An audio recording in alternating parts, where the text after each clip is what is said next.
ଅଘଟଣା ତ ଥରେ ଘଟିଥିଲା, କେତେ ଥରେ ଘଟିବ ପୁଣି ଥରେ? ଏ କାଳିଆ, ଆଉ କେତେ ଦୁଃଖ ଦବୁ? ହଁ, ତୁ ବଡ଼ କପଟିଆରେ, ତୁ ବଡ଼ ଦଗାରିଆରେ। କେତେ ଲୋକ ଆଉ ମରିବେ?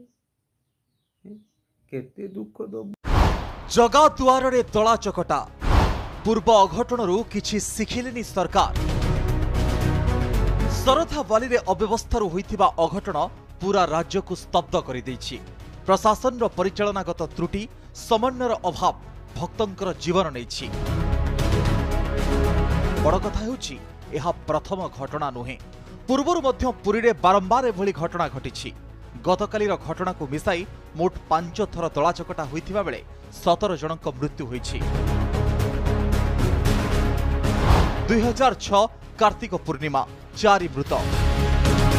2006 ମସିହା ନଭେମ୍ବର 4 ତାରିଖ ପୁରୀ ଶ୍ରୀମନ୍ଦିରରେ କାର୍ତ୍ତିକ ପୂର୍ଣ୍ଣିମା ଅବସରରେ ମଙ୍ଗଳ ଆଳତୀ ବେଳେ ଦଳାଚକଟା ହୋଇଥିଲା। ଏଥିରେ 4 ଜଣ ଶ୍ରଦ୍ଧାଳୁଙ୍କର ମୃତ୍ୟୁ ଏବଂ 30ରୁ ଅଧିକ ଆହତ ହୋଇଥିଲେ। 2008 ରଥଯାତ୍ରା, 6 ମୃତ।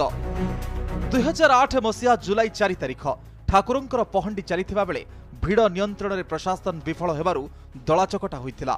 ଏଥିରେ 6 ଜଣଙ୍କର ମୃତ୍ୟୁ ଓ ବହୁ ଭକ୍ତ ଆହତ ହୋଇଥିଲେ।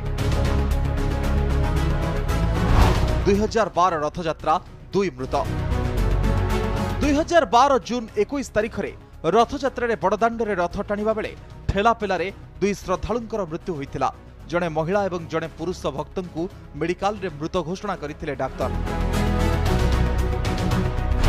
2015 ନବକଳେବର, 2 ମୃତ। 2015 ମସିହା ଜୁନ୍ 29 ତାରିଖ ନବକଳେବର ରଥଯାତ୍ରା ସମୟରେ ରଥ ଟାଣିବା ବେଳେ ମରିଚିକୋଟ ଛକ ଏବଂ ବଳଗଣ୍ଡି ଛକ ମଧ୍ୟରେ ଦଳାଚକଟାରେ 2 ଜଣ ମହିଳା ଭକ୍ତଙ୍କର ଜୀବନ ଯାଇଥିଲା। ଚଳିତ ବର୍ଷ ରଥଯାତ୍ରାର ପ୍ରଥମ ଦିନରେ ମଧ୍ୟ ବହୁ ସଂଖ୍ୟାରେ ଶ୍ରଦ୍ଧାଳୁ ଅସୁସ୍ଥ ହୋଇଥିଲେ। ଏହି ଘଟଣାରୁ ସରକାର ସତର୍କ ହୋଇଯିବାର ଥିଲା। ରଥଯାତ୍ରା ପରିଚାଳନା ଓ ଦର୍ଶନ ବ୍ୟବସ୍ଥାକୁ ଆହୁରି ବ୍ୟବସ୍ଥିତ କରିବାର ଥିଲା।